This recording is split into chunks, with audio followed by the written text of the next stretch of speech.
especially in the context of French history. What is the significance of these dates? The France, the groups coming from Germany, I would call them Germanic tribes. Okay. A little bit ironic that the Germanic tribes have supplied the name France, which literally they say mean the free people, but it had other meanings before. Eventually this is the one meaning they have chosen. Language is what is called polysemic. It has many, many different kinds of meanings. One example, good example from Bangla. Ciao. Ciao, আমার থেকে তাকাও। আবার চাও মানে demand something. ফরাসি ভাষা থেকে প্রশ্ন করে to ask a question. তুমি কি চাও? What is the question? আর কি চাও মানে এদিকে চাও, একই তো বানান, অর্থ তো চেঞ্জ হয় না। জানেন? হ্যাঁ, সাধু ভাষায় বললে চাও। যেখান থেকে চলে এসেছে বাংলা চাহিদা। তোমার চাহিদা কি? What is your demand? What do you want? তাই না? চাও মানে look। তাহলে logogar, you look, gaze in English. This word. So this is the literal meaning, let us suppose, and then there is a metaphorical meaning. I would insist on this. The first law of language is the law of metaphor, which means in plain words, every word can take more than one meaning. Can take, but it doesn't have to. But it usually does take more than one meaning. And this is a constant problem. So here the question is when I say Germanic tribes. Tribes nowadays means a small Chittagong hill tribes. But let us not keep that in mind. When we say tribes means nowadays these will be called nations. These are big chunks of people, mobile people. They were moving from one territory to another. Another idea, the great cycle of history. Every country in the world has this, including this subcontinent. Migration of peoples from one area to another. So this history is also interesting about Germanic tribes. Now this group, they did not come over one day. In Gallic or Roman France, they moved from the neighboring land. So, but by the year 481, they became powerful. So that's why, according to this book, by Berthel's book, and also this book, this is the date that traditionally says. Now from here, add a few years, 496, or to make it round 500. This is what we have already discussed. One leader among many German tribes, there are many tribes, we will read here, that we call it Kingdom of the Franks. But this is not one dynasty.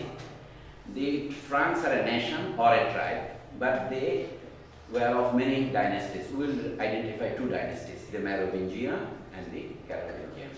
The Merovingian is the first one.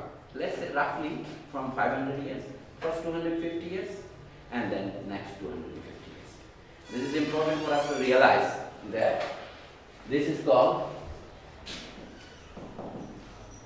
bird's eye view.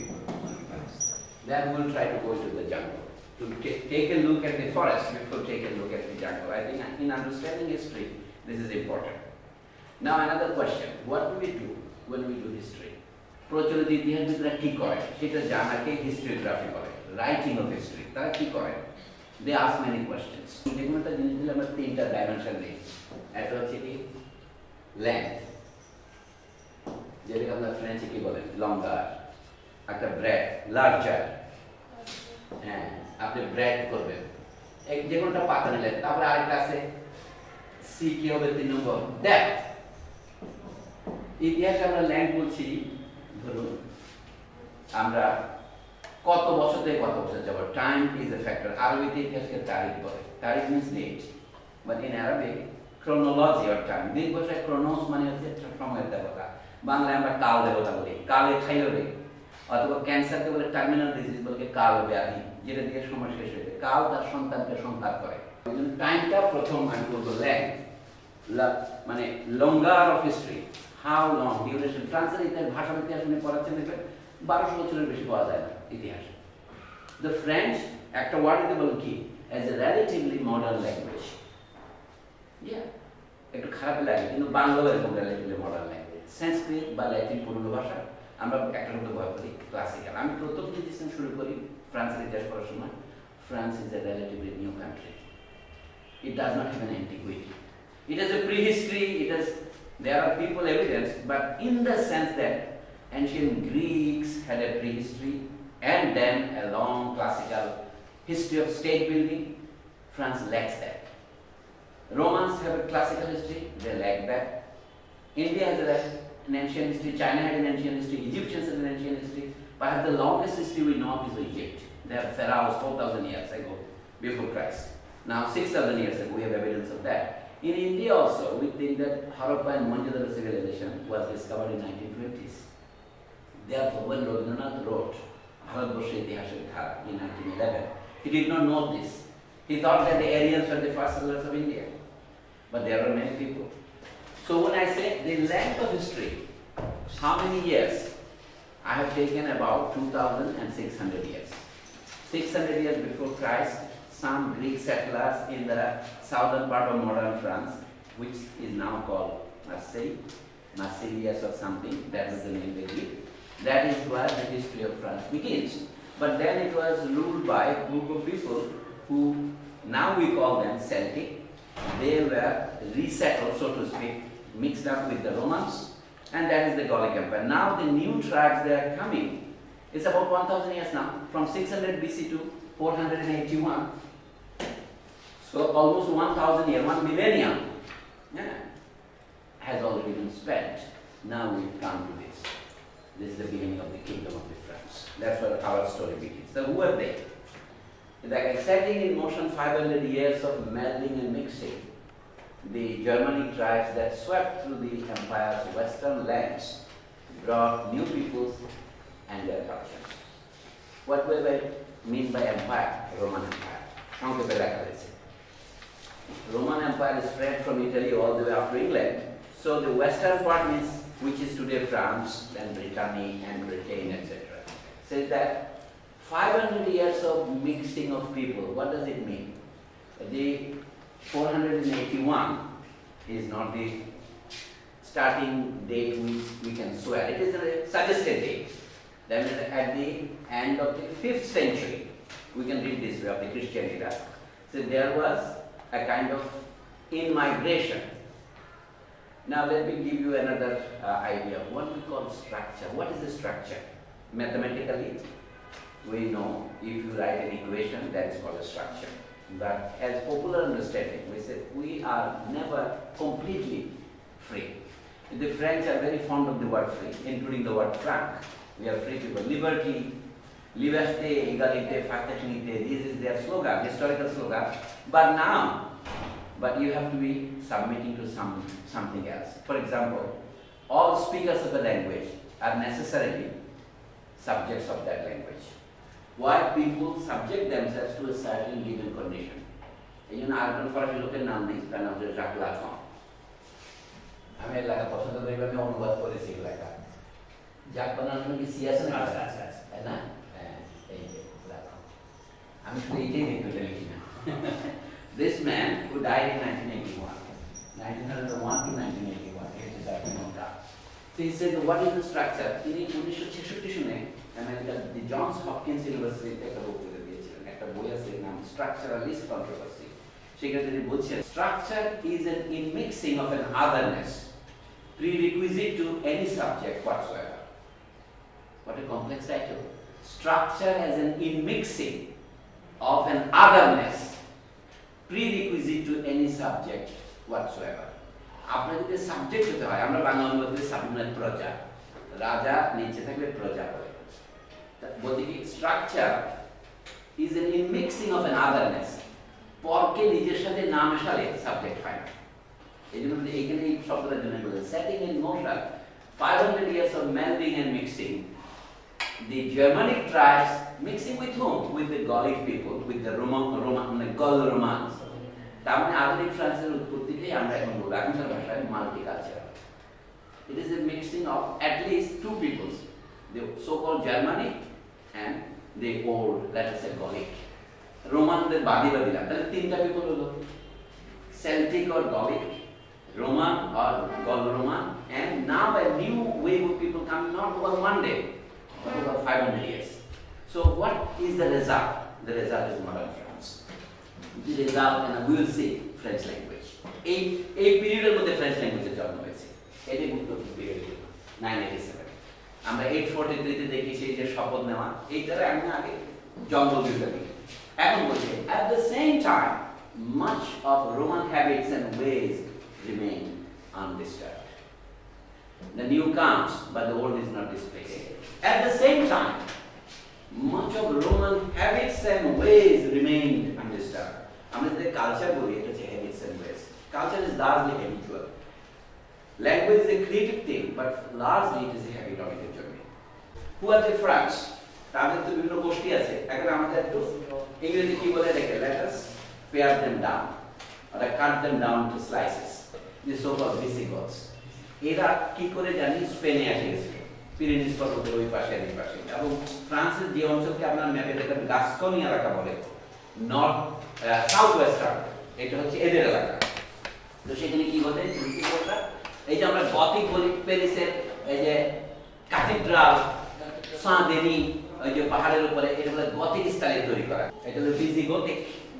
হ্যাঁ, গথটা রাখলে হয় Gothic, vandal. ভ্যান্ডালস আর people, এই one of the German tribes, পিছন দিকে একটা আক্রমণ করেছিল vandal. আমরা এখনো খুব ভাঙচুর করলে বলে কি ভ্যান্ডালিজম। এই যে ভ্যান্ডালস is the name of a people, এবং ওই স্পেনে দিকে তার নাম পাবেন কারণ কি এখন যে ফ্রান্সে আন্দোলন করছে একদল বাস্ক, ওদেরকে ফরাসি ভাষায় ভি দিয়ে লাগে, আমরা এগুলিকে বাস্ক বলি। এই যে টুলুজ শহর এটা যুদ্ধের মধ্যে আসবে, এখানে এই যে ক্লোভিস সাহেব যে শহরটা সর্বশেষ জয় করেন সেটা টুলুজ, এবং এই ভিসিগথ থেকে পরাস্ত করে তিনি মিশিয়ে ফেলেন। আগে গল্পটা দেখেন, এগুলো Visigoths in the south west, this is south and this is west, এই কোনা, this is where they settle. And the Burgundians, এই যে বুরগুন, তার কি উচ্চারণ করে এটা? বুরগুইন। এটা পৃথিবীতে মদের দুটো এলাকা আছে, একটা হচ্ছে বুরগুইন, একটা বগদু। সর্বশ্রেষ্ঠ মদ ওখানে হয় বুরগুইন। বগদু তো আমরা জানি, আমরা শ্যাম্পেনও জানি, শ্যাম্পেন এখানে আছে সম্পাইন। 324 রকমের চিজ তৈরি করে, যে দেশে দেশকে এক করা মহা সমস্যা। আপনি বলে এক কথায় ফ্রান্সদের কৃতিত্বটা কি? তারা প্রথমে পুরো দেশটাকে 40-60 জনের দেশকে একজনের দেশে পরিণত করার চেষ্টা করে। 16 আনা কেউ পারে না, কিন্তু 14 আনা পারলে তাকে আমরা সফল বলি। The Visigoths in the southwest and the Burgundians, এটা ইংরেজিতে লিখছে এই ভদ্রলোক পল স্কটের বই থেকে, ওটা আপনারা পাবেন ওখানে। In the east carved out their own kingdoms, but none matched the power of the Franks. তার মানে বুরগুন্ডিয়ানরা তখন আগে পুরা ফ্রাঙ্ক না, ওরা জার্মানিক ট্রাইব, তাহলে জার্মান থেকে বহু ট্রাইব আছে, এরপরে আরো কয়েকজন নাম পাবেন। তার মধ্যে ফ্রাঙ্ক যাদের বলা হয়, যারা প্রথমে সেটেল করেছে, এখন যেখানে প্যারিস এলাকা আছে উত্তর দিকে সেটেল করেছিল, তারাই কিন্তু আস্তে আস্তে ওদের করা যেতে পারে। তারপরে পৃথিবীর সব দেশে দেখবেন ইতিহাস, বিজয়ের ইতিহাস। ইতিহাসে অনেক মজার জিনিস আছে। ভারতের ইতিহাসে যেটা শিখছি, আপনাদেরকে একটা আমি আমন্ত্রণ জানাচ্ছি। ঘটনাচক্রে আপনারা বাংলাদেশে জন্মগ্রহণ করেছেন, আমিও, বলে আমরা এই ইতিহাসটা আমার মাথায় আছে। আমি ওটা পড়ার সময় এই তুলনা আসে আমার মাথায়। এখন আমি আরো দুই দেশের ইতিহাস পড়ি, তাদের দেখবেন যে এই বিজয়ের ইতিহাসটা সব দেশে মোটামুটি একরকম। তাহলে আমি আগে বলছি ইতিহাসের ডেপটা কি হবে, আমি তো এই তিনটা জিনিস আপনাদের সাথে পড়বো। আমাদের ব্রেড কি? ব্রেড হচ্ছে এই যে সাবজেক্টে নিয়ে আসছেন, ব্রেডের পরে টিএইচ লাগালে রুটির সাথে আমাদের কোনো যোগ নেই, এটা ব্রড থেকে আসছে। এটা হচ্ছে লামডা অফ হিস্ট্রি, লঙ্গারের সাথে। এখন ইতিহাসের ডেপটি, ডেপটি কি বলবেন স্যার ফ্রেঞ্চে? প্রফন্ডার। হ্যাঁ, প্রফন্ডার মানে প্রফাউন্ডনেস, প্রফন্ডার। এইটা কি? এর মধ্যে একটা তিনটা প্রশ্ন আমাকে হবে। একটা হচ্ছে পিপলিং অফ এনি কান্ট্রি, মানুষগুলো কোথা থেকে আসলো, subjects of history are human beings. 2 নম্বর কি তারা কেমন করে ভাত খাবার সংগ্রহ করছে, তারা কি হান্টার গ্যাদারার, না এগ্রিকালচারিস্ট, না ট্রেডার, না ইন্ডাস্ট্রিয়াল ওয়ার্কার্স, না আমাদের মধ্যে গার্মেন্ট ওয়ার্কার্স। এটা আরেকটা কাজ, এটার নাম কি mode of living, mode of, আর কি ভদ্র ভাষায় বলি প্রোডাকশন, ডিস্ট্রিবিউশন, কনজাম্পশন, সহজ কথা ইকোনমিটা এটা। ট্রেড কি? থার্ড হচ্ছে people invariably build institutions. সবচেয়ে বড় ইনস্টিটিউশন আমাদের কি আর কি? রাষ্ট্র, তার নাম স্টেট। হ্যাঁ, আগের দিনে তারা যাই বলে, আমরা রাষ্ট্র কথা খুব মজা, পড়াশোনা করে স্টার, দুমেরোয়া। স্টার মানে মঞ্চ, স্টার মানে স্টেজ, পর্যায়, স্টার মানে কিন্তু স্টেজ। ওরা এখন এখানে একা শব্দটা বের করেছে, তা আমরা সেগুলো আলোচনাতে পরে যাব। থার্ড ডাইমেনশন হচ্ছে সেটা পাওয়ার, পুয়া। ফরাসিতে এটার নাম গুরুত্বপূর্ণ 5টা ক্রিয়ার মধ্যে 4টা পুবু, আই ক্যান, জটু, এই যে ক্যান, এটা একটা সাংঘাতিক একটা ফরাসিতে বহু শব্দ ফেয়ার হচ্ছে to do and to make, আর আই ক্যান এটা হচ্ছে পূর্বা। এই পূর্বা মানে কিন্তু পাওয়ার, হিস্ট্রি অফ পাওয়ার হচ্ছে আমাদের থার্ড ডাইমেনশন। ফোর্থ ডাইমেনশন কি হবে তাহলে? আমি বলি fourth dimension is very important. Use history itself, ideas, ideology, Christianity, Islam, Judaism, এই ধর্মের ইতিহাস, তারপরে সাহিত্য, শিল্প, ভাষা আছে, যারা মোট ডাইমেনশনস। আমি প্রথম দ্বারা হচ্ছে ইতিহাস আপনি দেখবেন, first of all peopling of any place, ওই প্লেস হচ্ছে ব্রেডটা।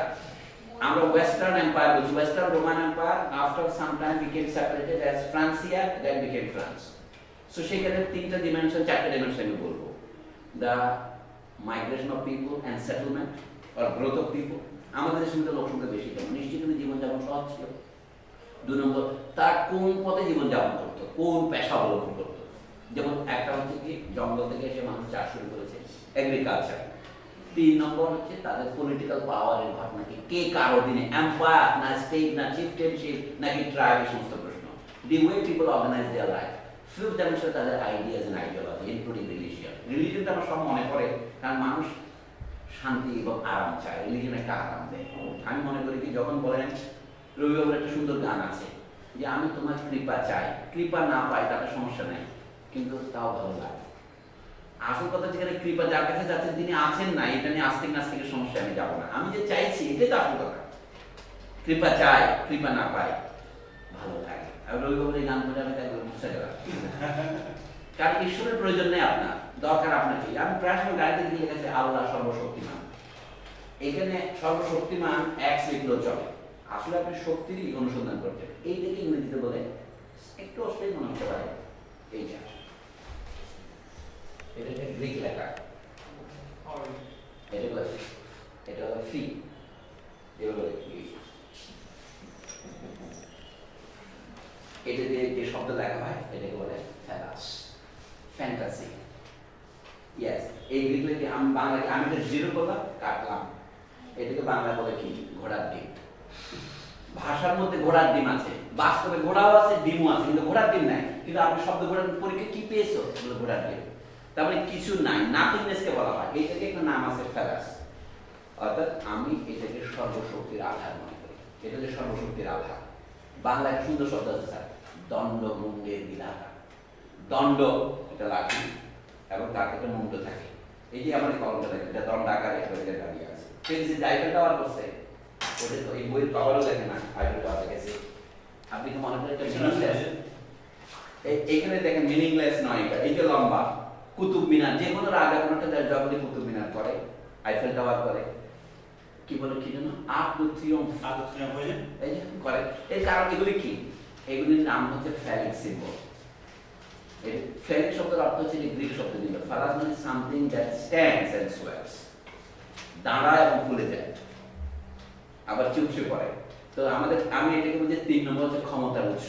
এই ক্ষমতার ধর্ম কিন্তু ক্ষমতার উৎস হিসেবে আসছে। তাহলে ইউরোপের দিকে একটা বড় সমস্যা দিয়ে আমি যাচ্ছি, সেটা হচ্ছে চিফটেন। এই যে ফ্রাঙ্কিশ চিফ, তার সেটি ক্ষমতার আসল মালিক নাকি রোমান চার্চ বেশি মালিক? এই দুইটার মধ্যে দ্বন্দ্বে ক্লোভিস সাহেব তার দ্বন্দ্বের সময় দেখলেন কি, তখন অর্ধেক লোক সেখানে খ্রিস্ট ধর্মের অনুসারী ছিল। এইটার নাম ছিল আরিয়ান বলে একটা ধর্ম ছিল। একটা লোক ছিল আরিউস, এক ফলস পয়গাম্বর করেন 2nd and 3rd সেঞ্চুরিতে, তার অনুসারী থেকে এরিয়ান বলা হয়। আর কেউ না, এটা বাংলা এরকম। ফ্রান্সের এই ভিসিগথরা, they became Aryans.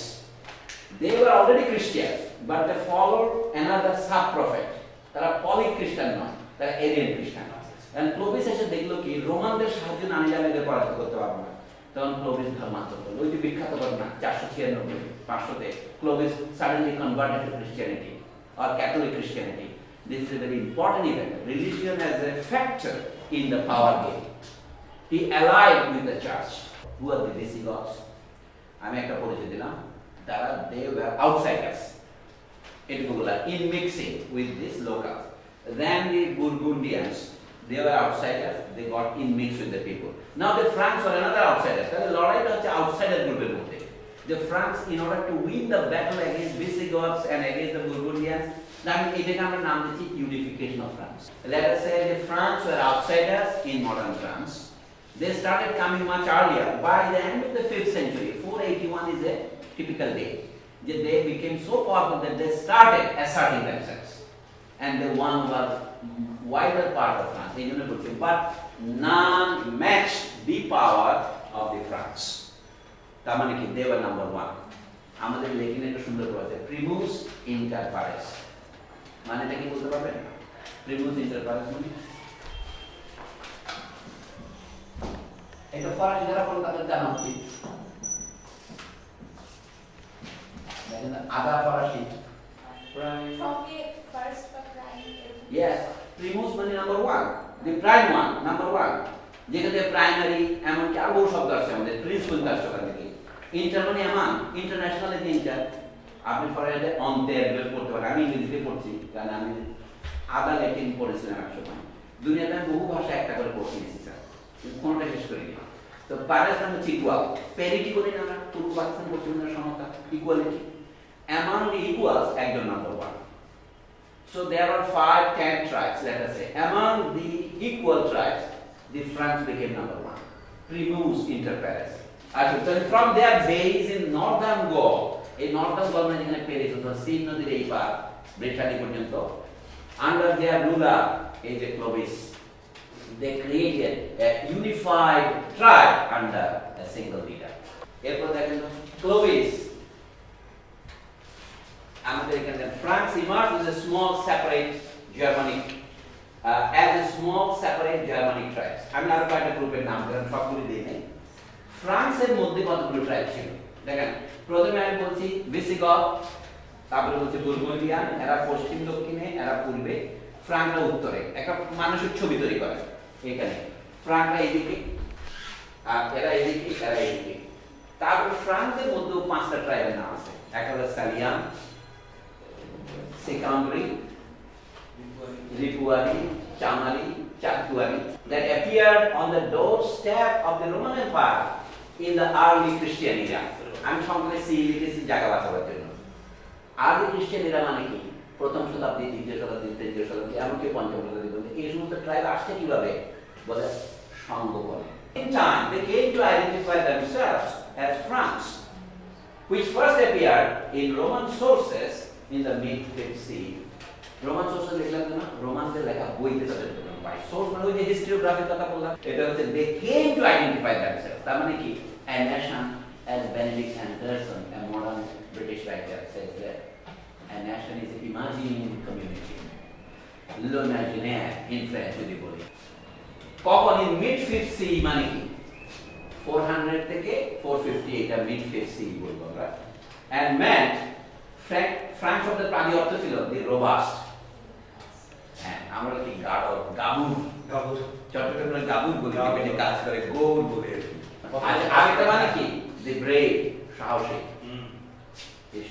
and later by extension the meaning preferred by the French themselves were the free there were invaders within the Roman Empire western province invaders বলছি ভদ্রলোকেরা বলি immigrants যেটা বলেন না কেন from their base in northern Gaul under their ruler Clovis they created a unified tribe under a single leader আমি আপনাদের আগে বলছি please keep these words under quotation marks tribe nation in converting to Christianity the religion that since winning official recognition had become the fate of growing numbers of among the Gallo-Roman population in converting to Christianity what it did আমরা খ্রিস্টানদের কথা বলছি Roman empire first persecuted the early Christians it's a well known history first century second century third century at the beginning of the 4th century it got recognition so এটা হচ্ছে many people got recognition as Christians so conversion rate was very high আপনার প্রজাতির বেশিরভাগ যদি খ্রিস্টান হয়ে যায় you must follow them এখন বলছি the France under Clovis eased their settlement into society acha helping to put into motion a process that would end in the merging of the newcomers with those long rested here. So here is a new process of melding and mixing as I tried to lay out at the beginning. The question is, the new population coming in, they are Christians, the old population settled, they are also Christian, so it eased their settlement and it also eased their resettlement process. I'm like to call it a fishbowl. When Clovis succeeded his father, he was only one among several kings of the France. So, when Clovis succeeded his father, Clovis's father dies, then he becomes the successor. সেই সময় he was one among several kings of the France. তার মানে he was not king of all France. এটা হচ্ছে বলতে। But he became the ruler under whom real power accrued to the Merovingian dynasty. এটা বলে back projection বলে। তার দাদার নামে বংশধর লিখেছে। মেরোবে হচ্ছে তার দাদার নাম। Which held the kingship of Gaul for 2.5 centuries. এটাকে বলে history in a capsule. মানে I probably cannot give you the whole history of France in one capsule. এটা একটা ক্যাপসুল। মেরোভিঞ্জিয়ান বংশ প্রায় 250 বছর ফ্রান্স শাসন করে। 750 পর্যন্ত সেদিন পরে আসবো। His importance, আমি মোটা করছি এজন্য, his importance, Clovis's importance as a central figure in founding modern France has always been recognized. আমরা এটা বলি continuity of state. আমি ওরা বলছি his importance as a central figure in founding modern France has always been recognized. এখানে বিষয়টা হচ্ছে পরবর্তীকালে লোক কি করেছে সেটা কিন্তু এখানে আমি বলে দিলাম। Clovis is a central figure, and nowadays it has been raised to the position of a cult. Cult, France really begins with him, and since not the beginning of his reign, but since the date of his conversion to Christianity. Clovis এর আদি নাম ছিল এরকম। Clovis is the modern French form of this name, যার নাম হচ্ছে প্রশংসিত যোদ্ধা, praised fighter। এই যে স্লো দ্য ভেকুস, আমি বুঝতে পারি না এটা স্লো হবে না ক্লো হবে, কারণ আমরা যখন মাস ব্লক বলি তখন তো ব্লক হয় না, তাই না? It depends on the origin. By the 8th century, গল্পটা হচ্ছে বাই মানে 700 onwards, the guttural খ would be dropped and giving the Latinized form Ludovicus. ক্লোটা বাদ করে গেল, Ludovicus হলো, which in turn became eventually Louis. So in turn became Louis, the most common of all French royal names. The death of the powerful Visigothic king তার নাম uric বলি পৃথিবী। হ্যাঁ, ওরা কেবল কোন সময়টা লক্ষ্য করেন 415 থেকে 484 তে ওনার রাজত্বকাল। তারপর উনি যখন 84 তে মারা গেলেন তখন ক্লোভিসের জন্য একটা নতুন অপরচুনিটি খুলল। Left a power vacuum in the southwest, মানে ওই ভিজিগথিক এরিয়ায় এই অঞ্চলে একটা সমস্যা ছিল, এই অঞ্চলে ওদের অংশ, এই যে তুলুজদের রাজধানী ছিল। হ্যাঁ, তারপর বলছি কি that offered too tempting an opportunity to a leader who, after all, was first and foremost a military commander. তার নাম ক্লোভিসের নামের অর্থ কি? valiant fighter, praised fighter, মহাযোদ্ধা। আর ভারতের যে কোনো রাজা নতুন সম্রাট হলে এই উপাধি গ্রহণ করত। In 486, 2 years later, allied with other Frankish chieftains, জোট বাঁধল, Clovis launched a campaign against this man. নাম কত দেখেন, Siagrius, ruler of the kingdom of Soissons, to the south, whom he defeated. The triumphant victor means Clovis established himself for a capital at Paris in the year 507, which became the center of Frankish power and where he would be buried. Shortly afterwards, he issued a written law code for his people, for the lex salica. It is a Latin শব্দ, lex মানে law, less করা হবে, less সালিকা। এর মানেটা কি? শুধু পুরুষই উত্তরাধিকারী হতে পারবে, নারীরা পারবে না, ভগিনীরা পারবে না। ফ্রান্সের যে আধুনিক নারীবাদীরা এটা বলে যে খুব উদাকে থাকে তারা। তারপর যে oldest of the Germanic law codes and the basis on which codification in subsequent centuries would proceed. ওই 1328 সালে যখন সংকট দেখা দিল তখন এই আইনটা আবার রিভাইভ করলো, বলে যে না, নারী উত্তরাধিকারী হতে পারবে না, কাজে আমার ভাগিনারা উত্তরাধিকারী হবে। এটাতে ফেমাস হতে পারে। হ্যাঁ, প্রধানমন্ত্রী হতে পারে। কে হবে? চাচাতো ভাই। তখন আমরা ভালো ডাইনাস্টি পাই আসছে। ওই যে নানাদের, কিন্তু ওইটা কাপেশিয়ান ডাইনাস্টি চাচাতো ভাই, নেভু বলে না, নেভু গ্রাম, উনি রাজা হলেন। What are the achievements of Mr. Clovis? Monsieur Clovis. তার উত্তর হচ্ছে he became the founder of the Frankish kingdom. The Visigoths. Who were the Visigoths? ওই যে গল্পটা আমি করেছিলাম। Among the smaller tribes who settled in modern France area, এই যে Visigoths they conquered Spain এবং Pyrenees-এর এই পারে তাদের একটা বংশধরকে তারা ঢুকিয়ে দিয়েছে। This is what the Visigoths were. Aryans, tribal, what is called racial, that means dependent on the you call law of blood, sanguinary law. কিন্তু এখানে একটু ভিন্ন, এটা হলো ল অফ কনভিকশন, আপনি কোন ধরনের অনুসারী করেন। মনে হচ্ছে আরবি খ্রিস্টান যাদেরকে আমরা কি করি ডিসিডেন্ট, একটু ভিন্ন মতাবলম্বী খ্রিস্টান, এই লোকের নাম হচ্ছে অ্যারিয়াস। আপনি যদি লেখনে পড়েন এরিয়াস এরিয়াস ব্যবহার করেন 250 থেকে 334 ছিল তার জীবনকাল। পাশে সিএ লিখেছি, I am sure it is clear to all of you. এটা হচ্ছে ল্যাটিন শব্দ, এটাকে সংক্ষেপে লিখেছি, অনেকে সংক্ষেপে এইভাবে বলে। কপিরাইটের সাথে নাম মেলার জন্য আমি সিএ লিখেছি। সিএ মানে ইংরেজিতে বলে সার্কা, কিন্তু ল্যাটিনরা পড়ে আমি শুনেছি কিলটা, কিলটা। হ্যাঁ, সবকিছু কয়ের মধ্যে চলে হবে। কিলটা মানে কি? সার্কল কথাটা কোথা থেকে আসছে দেখেন?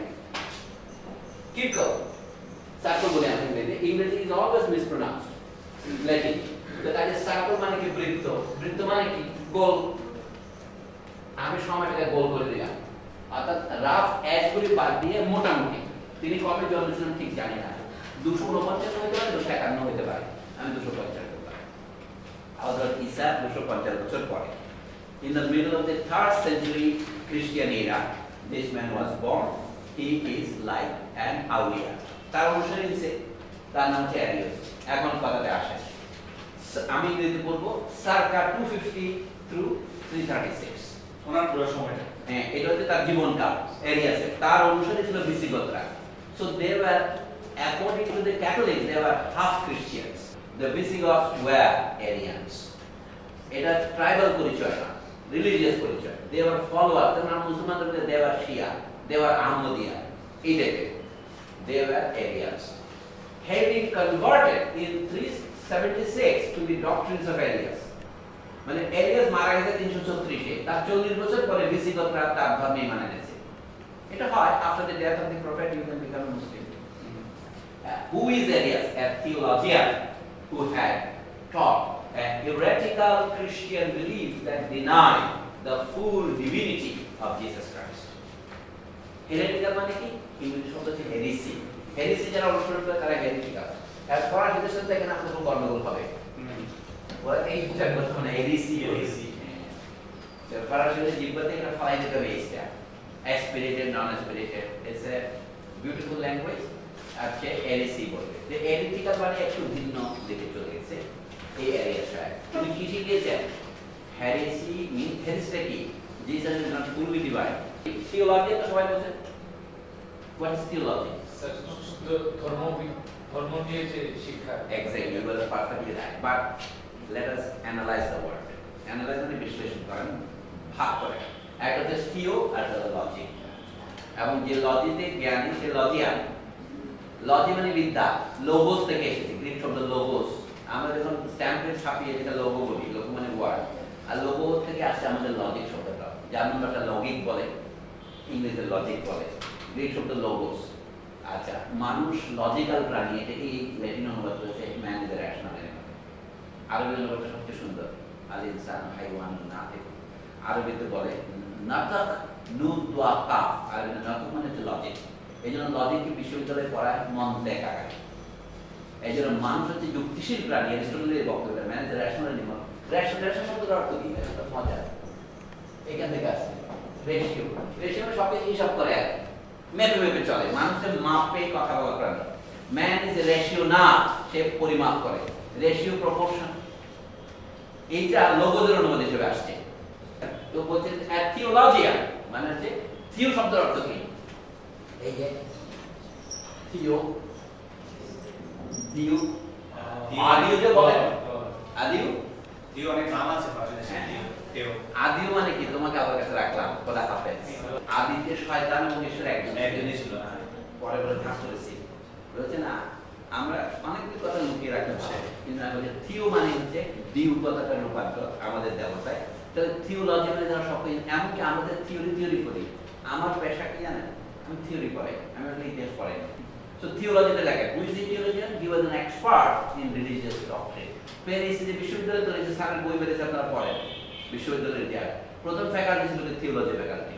সব তো মাদ্রাসা ছিল এগুলো, Oxford, Cambridge, Uppsala, Paris, you name them, all this universities originally was founded in মাদ্রাসা। আরবিতে এখন মাদ্রাসাকে জামিয়া, মাদ্রাসা, মক্তব ভাগ করে, কিন্তু আগে সবগুলো ছিল প্যারিসে, সব থিওলজি ফ্যাকাল্টি। আস্তে আস্তে ইঞ্জিনিয়ারিং যোগ হয়েছে, they became secular. they became like. Like বললে আমার বাংলা like মনে হয়, হ্যাঁ, যোগ্য হয়েছে সবাই। প্রথমে সব mankind যখন দুর্বলতাকে কান বলছেন, তখন তার পথ দেখাতে হয় একজন। সবল হলে বাচ্চা নিজে স্বাধীন হয়। So theology was the doctrine in the Middle Ages. So it was the early Middle Age বলতে পারেন বা late antiquity বলতে পারেন. Arius was a man of the 3rd to 4th century. Christian era. So she was a theologian who had taught a heretical Christian belief that denied the full divinity of Jesus Christ. Middle Age শুরু হয়েছে কি হয়েছে না এটা নিয়ে কিন্তু Roman ইতিহাসের একটা সংযোগ আছে। রোমানরা কোনো বারবারিয়ান দ্বারা পূর্ণ পরাজিত হয় না, তাহলে মিডল এজের জন্ম হবে কিভাবে? এটা তার আগের যুগ, এটা রোমান যুগ। ক্লোভিস কি করে একে পড়া ওর অনুসারীরা 376 দেখেন, আর ক্লোভিসের খ্রিস্টধর্ম প্রমাণ হচ্ছে 496, এর প্রায় 120 বছর পরে। সো ইফ ইউ কম্পেয়ার ইট, আমরা গল্পটা পিছনে যাচ্ছি কারণ আমরা নিজের মনে একটা প্রশ্ন দেখছি, হোয়াট ইজ এরিয়ানিজম? একটা জিনিস না জেনে জাম্প করার চেয়ে একটু জেনে জাম্প করা ভালো। বলেন, it denied the full divinity of Jesus Christ, and Clovis may have calculated, আমাদের পল স্কট লিখতেছেন, may have calculated, এটা একটা এক ধরনের মানে subjective, he might have, that he could gain a valuable ally against his anticipated opponents if he could secure the support of the elite in law. The elite were already Catholics, সেই সময়। The conversion of Clovis, এই যে আপনার র্যান্স, আপনি র্যান্স লিখছেন এটা, ঠিক আছে, on Christmas Day, ওই যে Christmas day 25 December 496 or 498 or possibly as late as 506, carried important consequences. কি কি তার খ্রিস্ট ধর্ম গ্রহণের কনসিকুয়েন্স কি? Because subjects followed their kings in all things. ওই যে cuius regio eius religio, যেখানে রাজা সেখানে ধর্ম। This religious conversion of the ruler necessarily meant the conversion of his whole people. That is how France became dominantly Catholic, not just Christian. But তার প্রভাব এত বেশি হয়েছে in the beginning of the 16th century when Martin Luther in Germany tried to reform Christianity. The France did not respond. এবং এই জন্য ফ্রান্সে যারা আমরা ইংরেজিতে ইউজেনো বলি, উগেনো, এরা মাইনরিটিতে পরিণত হয়েছে ফ্রান্স, এবং তাদেরকে নিধন করা সেন্ট বার্থোলোমিউর যে কাহিনী আমরা বলি, পরে দেখবো এটা পরের সেঞ্চুরিতে। The Christian faith now made possible a union of the France, still very much a minority of the population, with the natives of God. A union of the French, they are still a minority, কিন্তু natives of God were already Christian, so তারা অনাবাগত, তারা তাদের ধর্ম গ্রহণ করে। ভারতবর্ষের মধ্যে কারণ আছে মজা কথা বলছে, অতীতে যত লোক ভারতে এসেছে সবাই উন্নত ঠাক্কা অশ্লীল বাংলায় একজন অনুবাদ করেছে, হিন্দুভূত হইয়া গিয়েছে। India was a trade colony of England, not a settler colony. South Africa was a settler colony. America was a settler colony. So এখন আমি এখানে দেখি it's a settler colony, but the colonizers were still a minority. They are the France, because they now unite. They are the kings, but they are minority. ভারতের মুসলমানদের সমস্যাটা কি ছিল? They remained a minority, but they are the rulers. This is the present-day problem of Indian history. মানে ever since Qutbuddin Aibak or Sultan Mahmud or you name them, Mohammad Gani, তখন থেকে দিল্লি তো রাজধানী বানিয়েছে, এটা কিন্তু দিল্লি রাজধানী ছিল না। আগে রাজধানী এখানে ছিল, কারণ গৌতম বুদ্ধ যেখানে জন্মেছে রাজধানী থেকে 50 মাইল দূরে পাটনার কাছে রাজগৃহ ছিল রাজধানী। গৌতম বুদ্ধ সেখানে বহুবার আসছেন। In fact Buddha was in a larger sense A Bengali. ভাষা বাংলা ছিল না, ভাষা তৎকালীন পল্লী ভাষা বলতো ঠিক, কিন্তু আমিও এখানে বলবো ক্লোভিসকে বোঝার জন্য বলছি, Clovis was the headman, chieftain, king of the France.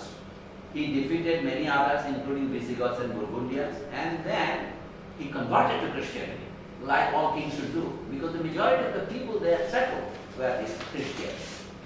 So, এবং এটা তার যুদ্ধ যে তাকে সহায়তা করেছে, এই জন্য বলছি the Christian faith now made possible a union of the France, still very much a minority of the population, of the natives of God. Who are the natives of God by profession? আমি ওই যে আমার second টিমে বলবো, ওই যে ডেপথের মধ্যে, ডেপথে ABCD হবে না, সেটা কি?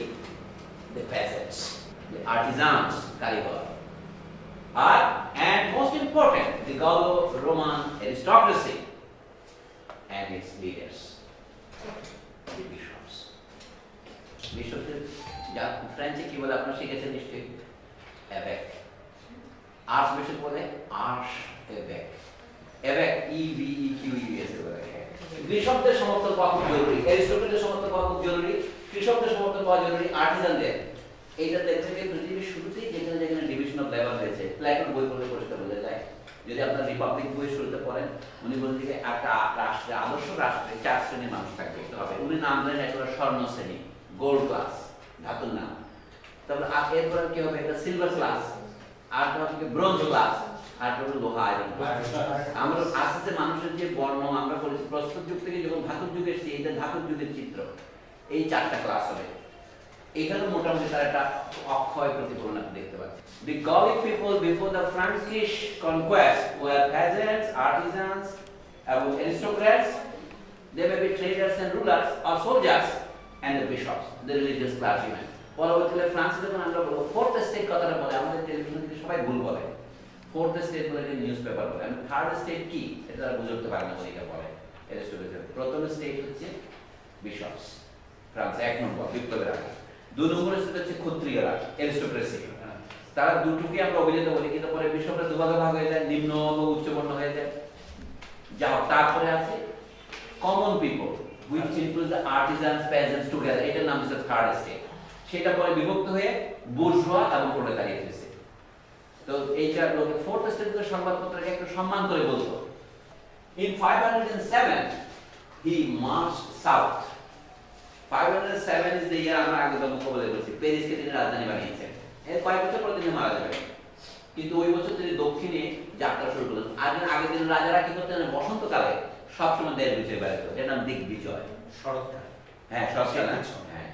And in alliance with the Byzantines who ruled the Eastern Roman Empire, he soundly defeated. So যাও গেছে in 507 আমরা সময় হিসাব করব is the beginning of the 6th century. He marched south in alliance with the Byzantines. এরা বিজেন্টাইন চলতে আমরা Byzantine বলি, আমেরিকা থেকে বাইজেন্টাইন বলে, সবাই কেউ বিজেন্টাইন বলে। এটা কি এখন যেখানে ইস্তাম্বুল আছে ওইখানে, ওইটা ছিল রোমানের দ্বিতীয় সম্রাট সাম্রাজ্য। কনস্টান্টিন সাহেব এই শহরটা তৈরি করেন, তার নাম ছিল কনস্টান্টিনোপোলিস। নিওপোলিস মানে শহর, কনস্টান্টিনের শহর, তো সংক্ষেপে বলি কনস্টান্টিনোপল।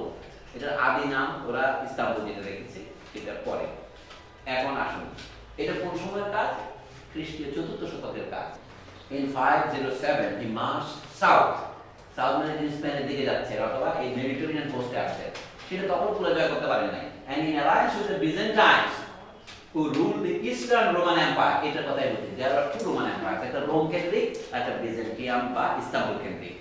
এবং তারাই কিন্তু গ্রিক অর্থোডক্স এটা ছড়িয়ে দিয়েছে রাশিয়া, বুলগেরিয়া, পূর্ব ইউরোপের দিকে। সেই গল্প কোনো অন্য সময় করা যাবে। ফ্রান্সের যে বিখ্যাত ইতিহাসবিদ ফেরনো ব্রদের, তার ওই যে বই কথা বললাম, A History of Civilization, তাতে এইসব বিষয়ে অনেক ডিটেইল আছে। এই বইটা ইংরেজি অনুবাদে আছে, A History of Civilization by ফেরনো ব্রদের। ইয়েতে বেরিয়েছে, পেগুইনে পাওয়া যায়।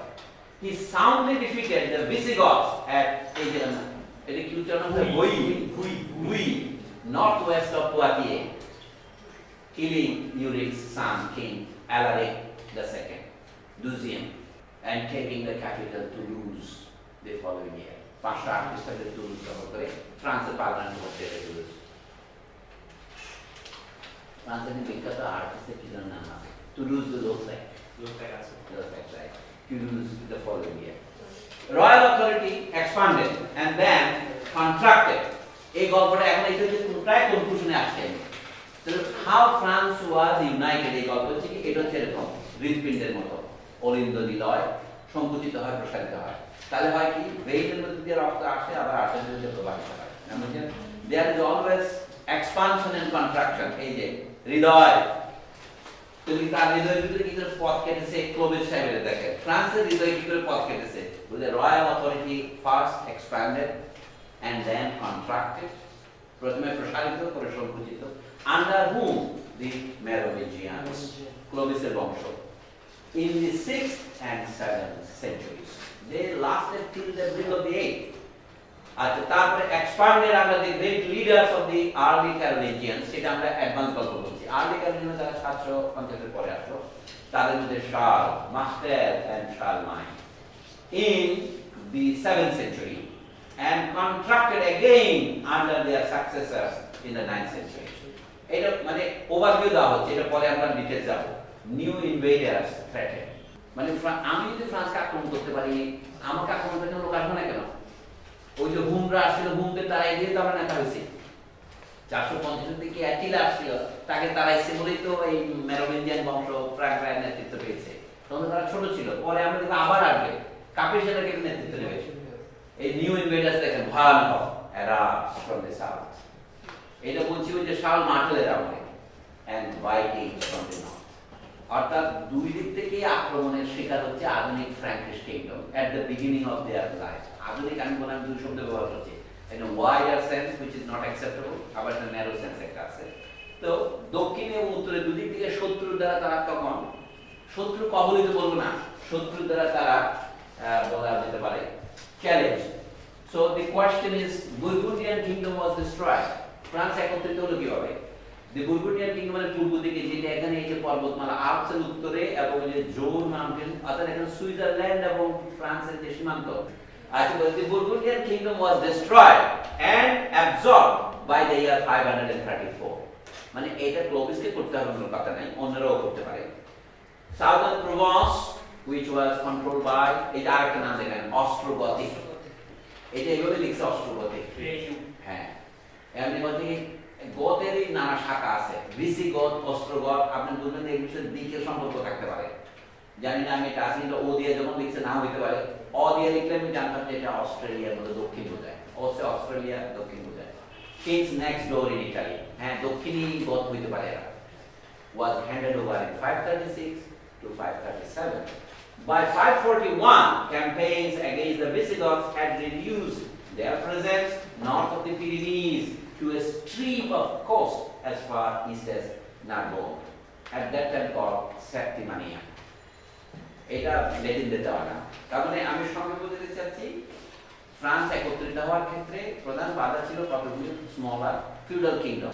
The Merovingians left the land south of the Loire. ওই নদী লোয়ার, আমাদের ওই যে নদীটা তো এদিকে লোয়ারটা, এদিকে না নদীটা লোয়ার, এদিকে পড়ছে। তার দক্ষিণ অঞ্চলে বলছে lands of the Loire largely to their own devices, content to let them live by their own law. আমরা কোন দেশকে যখন শাসন করি, রাজার তিনটা প্রতীক থাকে, সে নিজের মুদ্রা চালু করে, নিজের আইন চালু করে, যার বিচার চলে তারই রাজ্য, যার মুদ্রা চলে তারই রাজ্য। আর অফকোর্স তার কথা তো মানবেই, বিচার মানে তার ম্যাজিস্ট্রেট, ম্যাজিস্ট্রেট মানে পিছনে তার পুলিশ শূন্য। পাওয়ার belongs to those whose law you obey. এই হচ্ছে বলছি কি, যে Merovingians left the land south of the Loire largely to their own devices, মানে তাদের স্বায়ত্ত শাসন দিল, autonomous. Content to let them live by their own law. তুমি তোমার নিজের জন্য, যেমন ভারতের ব্রিটিশরা যখন জয় করলো, সবকিছু আইনে হাত দিল, বলে পারিবারিক আইনে হাত দেবো না। হিন্দুদের দুই একটা সংস্কার করলো, সতীদাহ, বিধবা বিবাহ, বাল্য বিবাহ, এগুলিতে একটু একটু হস্তক্ষেপ করলো। 1829, 1856, 1883 ইত্যাদি। বাকিটাকে আমি হাত দেবো না। ক্রিমিনাল ল বদলাই করে কিন্তু সিভিল ল রেখে দিল। The English were content to let Indians live by their own law. এটা একটা উদাহরণ দিয়ে দিলাম। Dukes and in Provence, patricians ruled here subject to the king. তার মানে এই যে ফিউডালিজমের সূত্রপাতে আসলো। আরেকটা এলাকা, বোধহয় এখানে আমি ডট ডট দিয়ে আগে যেমন এখানে থামবো, এই জায়গাতে আজকে শেষ করে দিয়েছি। ব্রেথন were also retained their own king. মানে বোঝা যাচ্ছে একত্রীকরণটা সম্পূর্ণ হয়নি। অনেকে নিজেদের রাজা রেখেছে, রাজা ব্রিটিশরা করেছিল ভারতে 1947 সালে চলে যাওয়ার আগে ভারতকে ব্রিটিশরা দুভাগে ভাগ করেছিল, British India and native kingdom. আপনি জানেন কতটা নেটিভ কিংডম ছিল ব্রিটিশদের অধীনে আনুগত্য স্বীকার করা? প্রায় 600 নেটিভ কিংডম, আমাদের ত্রিপুরা সহ। এই যে আমাদের সচিনদের বর্মন রাজ পরিবারের সন্তান, এটা অসাধারণ। এরকম ভারতের সর্বত্র এই যে ভারতের বিখ্যাত ফুটবল কি বলে ক্রিকেট খেলোয়াড়, যার ছেলে মানে সাইফ টাইপ আছে না, তার বাবা সাইফ আলী খান, এইগুলি দেখবেন যে অজস্র ছিল। তারপর তার মধ্যে কতটা ভারতে যোগ দিয়েছে, কতটা পাকিস্তানে যোগ দিয়েছে। বাহাওয়ারপুর পাকিস্তানে যোগ দিয়েছে, কাশ্মীর ভারতে যোগ দিয়েছে, কাশ্মীর জনগণের 80% মুসলমান, কিন্তু রাজা ইন্ডিয়াতে যোগ দিয়েছে। সেই সমস্যা এখন আছে। ফ্রান্সে সেই সমস্যাটা দেখাচ্ছি। After the conquest by the France, many local chieftains retained their power, but expressing their allegiance, মানে তারা দেশীয় রাজার মতো, তাদের অধীনে না একটা ডিপার্টমেন্ট না হয়ে তারা বার্ষিক কর বা খাজনা দেবে। ওই বলছে Bretons also retained their own king, though they recognized Frankish authority. South of the Garonne, a new people, এই গারোন নদী হচ্ছে এখানে একটা নদী আছে তাদের। ফ্রান্সে 4-5টা প্রধান নদী আমরা জানি, এদিকে রোন, ওদিকে লোয়ার, ওদিকে সেইন, এদিকে গারোন, ন্যাপের মধ্যে পাবেন। আমি এই কথাটা বলতে চাচ্ছি স্পেনে জাস্ট বাস্করা আছে, তাদের সমস্যাটা হচ্ছে এখানে। South of the Garonne, and new people with their own distinct traditions emerged in the late 6th and 7th centuries. Late 6th মানে হচ্ছে 550 এর পরে, and 7th century মানে 650 থেকে ধরুন। এরা কি? তাদেরকে আগে বলা ছিল ভাস্কো, এখন আধুনিক ইংরেজিতে বলে Vasco, invaded the land of the nine peoples, so-called nine peoples. কি নাম ছিল? Novem Populana, ওই যে নবম পপুলেশন, কি and settled the region between the Garonne and the Pyrenees. এই অংশ দ্বারা সেটেল হয়েছে এখানে। এরা কি and settled the region between Garonne, তারা এখন ওখানে আছে, স্পেনের ওখানে আছে, ফ্রান্সেও আছে মাইনরিটি, স্বাধীন হতে চায়। এখন তাদেরকে রেডিও দিতে দিয়েছে ফ্রান্সে, স্বাধীন প্রচার করতে তারা এখন, that is a program, and which by 7th century became known as Vasconia. ওইটা থেকে গাসকনি নামটা শুরু হয়েছে, গাসকনি or Guienne. As a resident in southwestern Europe since ancient times, the Vascons, it is a footnote on them, were among the few people who had successfully resisted Romanization. তারা পুরোপুরি Roman হয় নাই, তারা তাদের ভাষাটা বলেছেন প্রি ইউরোপিয়ান ল্যাঙ্গুয়েজ ভাষা, এখন লোকের এটা ভাঙতি খুচরা ল্যাঙ্গুয়েজ। আমাদের পাকিস্তানের একটা ভাষা আছে দ্রাবিড় ভাষা, যেটা দ্রাবিড় ভাষা বলা হয়, একটা সাইকেলের ভিত্তিক, who had successfully resisted Romanization and retained their own pre-Indo-European language. নাম দিয়েছে কি ইউস্কারা, and presumably their own pagan religion, because it was not until the 10th century or later that they would become even nominally Christian.